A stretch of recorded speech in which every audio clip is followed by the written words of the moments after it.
எங்கே அந்த நம்பிக்கை? எங்கே தேவன் மேல் வைத்த விசுவாசம்? சிந்தித்து பார் சகோதரா.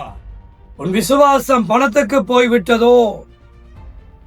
உன் விசுவாசம் மனிதனை நம்பி இருக்கிறதோ? இன்று மனிதன் தேவன் மேல் வைத்த விசுவாசத்தை பார்க்கலாம் பெரியவனாய் காணப்படுகிறானோ? எங்கே உன் விசுவாசம்? ஒரு காலம் தேவன் தேவன் என் ஆண்டவர் என்றிருந்தாயே, இன்று எங்கே அந்த விசுவாசம்? ஒரு காலம் கடவுளே கடவுளே கடவுளே என்றிருந்தீர்களே, இன்று எங்கே அந்த கடவுள்? வாழ்க்கையில் எங்கே அந்த தெய்வம்? ஒரு காலம் என் ஆண்டவரே நீர் இருந்தால் போதும் என்று சொன்னீர்களே, இன்று அவரை தேடுவதே இல்லையே, அவரை நேசிப்பதே இல்லையே, அவரை பார்க்க வருவதே இல்லையே. இவரினால் நான் கடவுளை விட்டேன், இவரால் எனக்கு இப்படி நடந்தது, ஆகவே நான் தேவனை விட்டுவிட்டேன் என்று காரணம் சொல்லி திரிகிறீர்களா? ஒவ்வொரு காரணமும் பரலோகத்திலே நியாய தீர்ப்பிலே கொண்டு வரப்படும். தேவன் அவ்வளவு அற்பமாய் போயிட்டாரோ? தேவன் மேல் வைத்த விசுவாசம் ஏளனமாய் போயிற்றோ? இன்று வாகனங்களிலும் வீடுகளிலும் சொத்துகளிலும் உங்கள் நம்பிக்கை போயிற்றோ?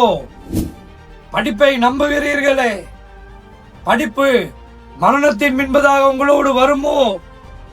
உங்களுடைய செல்வம் வருமோ? தேவனை நம்பின அந்த நம்பிக்கை ஒன்றுதானே உங்களோடு சேர்ந்து வரும்.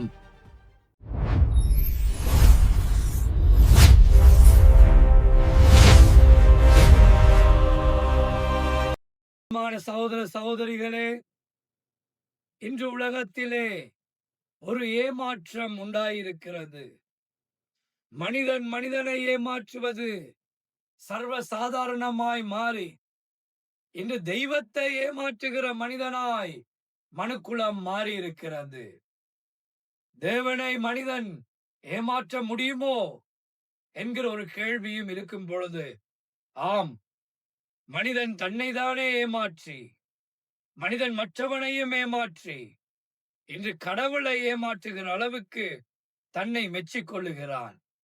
எப்படி ஒரு மனிதன் தேவனை ஏமாற்றக்கூடும்? ஒரு காலம் என் தெய்வம்தான் என் நம்பிக்கை என்று வாழ்ந்த மனிதன் இன்றைக்கு உலகத்தை நம்பி போய்க் கொண்டிருக்கிறான். பணத்தை நம்புகிறான், பணத்தை விசுவாசிக்கிறான். பணமா ஜீவன்? பணமா அவனை வாழ வைத்தது? பணத்தினால் ரட்சிப்பு தர முடியுமோ? இன்னைக்கு ரட்சிப்பை தூக்கி வீசுகிறார்கள். ஒரு இடத்திலே பணம் கிடைத்தால், பணம் இருந்தால் இன்னைக்கு கடவுளையே தேடுவதை விட்டு விடுகிறார்கள். பணம் சம்பாதித்தால் கடவுளை நேசிப்பதை விட்டு விடுகிறார்கள். பணம் சேகரித்து விட்டு சொத்து சொத்தாய் சேர்த்து விட்டால் இனி என்னத்துக்கு கடவுள்? எனக்கு இந்த பணம் இருக்கிறது தானே என்று இந்த அற்ப சொற்ப பணத்தை நம்பி இன்றைக்கு மனிதன் வாழ்ந்து தேவனை தூக்கி வீசுகிறான். தேவன் மேல் வைத்த விசுவாசம் எங்கே? ஒரு காலம் கடவுளே கடவுளே கடவுளே என்று விசுவாசித்து வாழ்ந்தவர்கள் இன்னைக்கு ஆண்டவரையே விசுவாசிப்பதில்லை. தேவனை விசுவாசித்த விசுவாசம் குப்பையிலே இருக்கிறது. உலகம் தலையின் மேலே கிரீடமாய் இருக்கிறது. ஒரு 2 வீடுகளை வாங்கிவிட்டோம், இனி எங்களுக்கு என்ன கஷ்டம் என்று எண்ணிக்கொள்கிறார்கள். இந்த வீட்டில் ஒரு செங்கலையாயினும் ஒரு துளி மண்ணையாயினும் மரணத்திலே எடுத்து போக முடியுமோ? இல்லையே. பின்பு இந்த வீடுகளை நம்பி என்ன லாபம்? ஒரு வீட்டை தருவேன் என்று சொன்னால் உலகம், கடவுளை விடுவாயா என்று சொன்னால், எது உனக்கு வேண்டும் என்றால் இன்னைக்கு கடவுளை நான் விட்டுவிட்டு எனக்கு வீடுதான் வேண்டும் என்று ஓடுவார்கள். ஏளனமான ஒரு வாழ்க்கைக்குள்ளே மனுக்குலம் போய்கொண்டிருக்கிறது. படிப்பு இன்று நம்பிக்கையாய் மாறிவிட்டது. உலகத்தின் ஞானம் இன்றைக்கு தன் நம்பிக்கையாய் மனுஷன் மாற்றிக்கொண்டார். கடவுளை நம்புகிற மனிதனோ அழிந்து போய்கொண்டிருக்கிறான். கடவுளை நம்புகிற நம்பிக்கை இன்னைக்கு மனிதனிடம் இருந்து அழிந்து போகிறது. கடவுளை ஒரு காலம் விசுவாசித்தவர்கள் இன்னைக்கு விசுவாசம் இல்லாமல் நடக்கிறார்கள். ஏன் எங்கே உன் விசுவாசம் என்றால் இந்த காரணம் நடந்தது, ஆகவே நான் விசுவாசத்தை இழந்தேன்.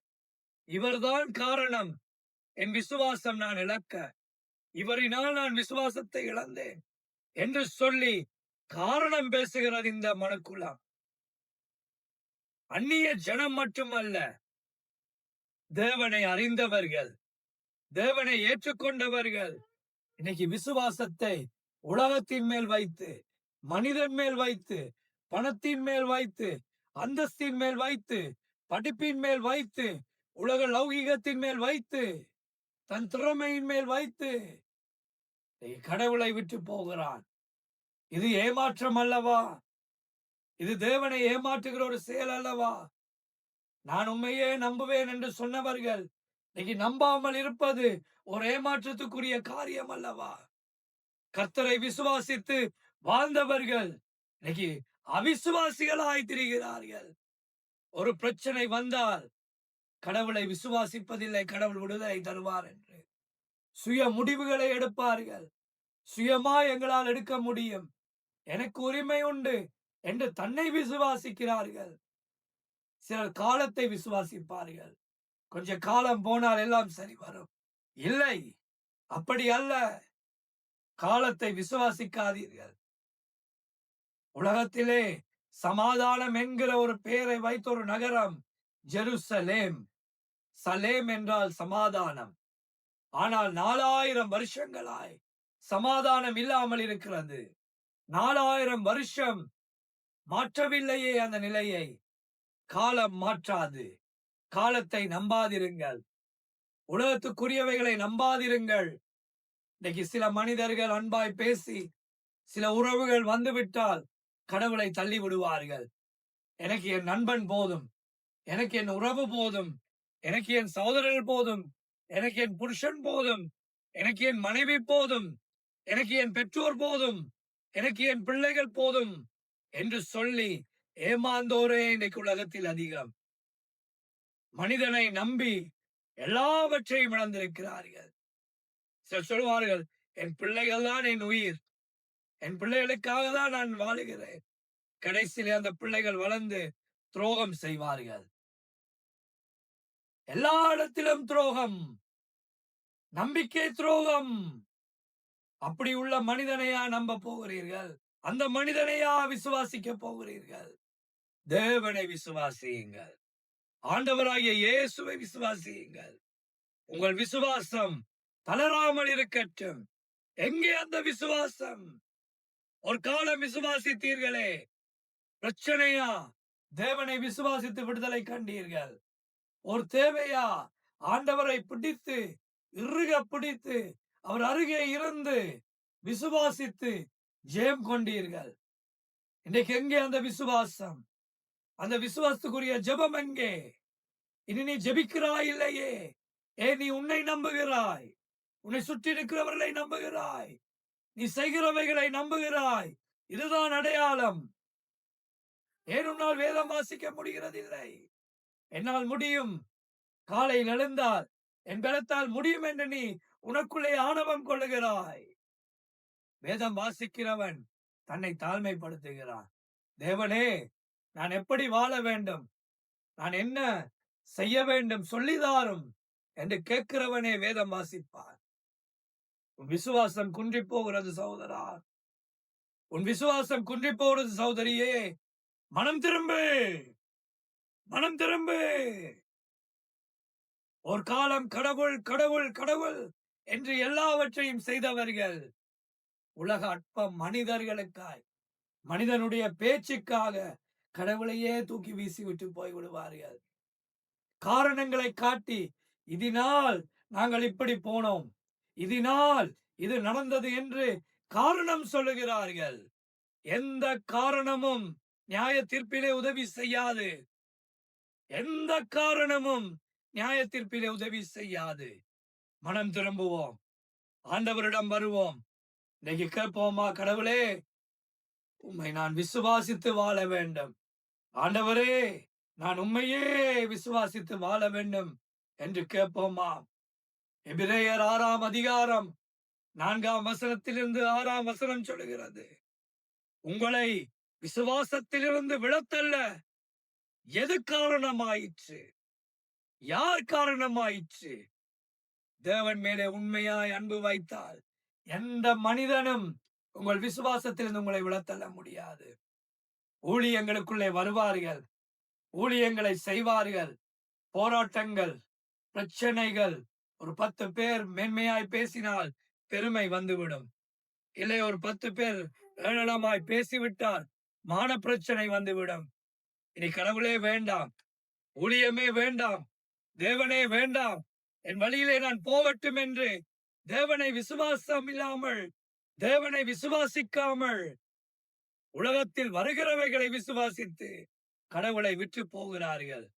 இது நம்பிக்கை துரோகம் அல்லவா? அன்பு சகோதரனே, சகோதரியே, அப்படியான நிலையிலே நீங்கள் இருந்தால் இன்று கடவுளிடம் வாருங்கள். அப்பா, என்னை மன்னியும், என் பாவங்களை மன்னியும், என் அக்கிரமங்களை மன்னியும், என் அநியாயத்தை மன்னியும், என் துரோகத்தை மன்னியும்.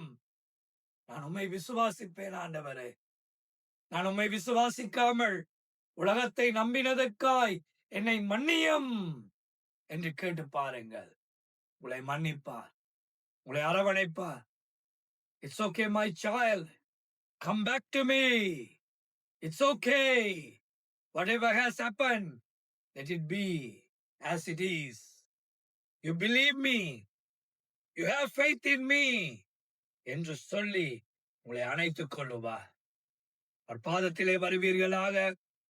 தேவனே, என்னை மண்டையிலே வைத்துக் கொள்ளும். என் விசுவாசம் உம்மை நோக்கி இருக்கட்டும். என் விசுவாசம் உம்மிலே உறுதியாயிருக்கட்டும். உலகத்தை நம்பி விசுவாசித்து ஏமாந்து போனேன். மனிதர்களை நம்பி விசுவாசித்து ஏமாந்து போனேன். பணம், பொருள், அந்தஸ்து, உயர்வு, மேன்மைகள் எல்லாவற்றையும் நம்பி இழந்து போனோம் ஆண்டவரே.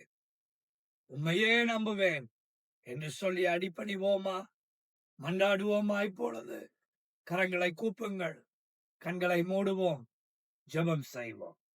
பரலோக பிதாவே, இதை பார்த்து கொண்டிருக்கிற ஒவ்வொருவர் மேலும் உம்முடைய இரக்கம் வெளிப்படட்டும் ஆண்டவரே. யார் யார் விசுவாசத்தை இழந்திருக்கிறார்களோ, தனிமையான வாழ்க்கையிலே, குடும்ப வாழ்க்கையிலே, உம்மை தேடுகிற வாழ்க்கையிலே, உம்மை நேசிக்கிற வாழ்க்கையிலே, உமக்கு சேவை செய்கிற வாழ்க்கையிலே யார் யார் தங்கள் விசுவாசத்தை இழந்தார்களோ மீண்டும் பெறுவார்களாக. உம்மை நம்பி வாழ்வார்களாக. நீரே தெய்வம், நீரே இரட்சகர், நீரே விடுதலை, நீரே பதில் என்று உம்மை நம்பி வாழட்டும் ஐயா. பணத்தை நம்பி வாழ்ந்து பணமெல்லாம் செலவழிந்ததும் ஏமாந்து போய் விடுகிறார்கள் ஆண்டவரே. ஏமாந்து போய் விடுகிறார்கள் ஆண்டவரே. உலகத்தை நம்பி அவர்கள் ஏமாற்றும் பொழுது சோர்ந்து போகிறார்கள் ஆண்டவரே. ஆனால் உம்மை நம்பினால் மட்டும்தான் வெற்றி உண்டு என்று இப்பொழுது இவர்களை உறுதிப்படுத்துகிறீரே. பலப்படுத்தும். உம்மை நம்பி வாழட்டும். உம்மை நம்பி உறுதியாய் வாழட்டும்.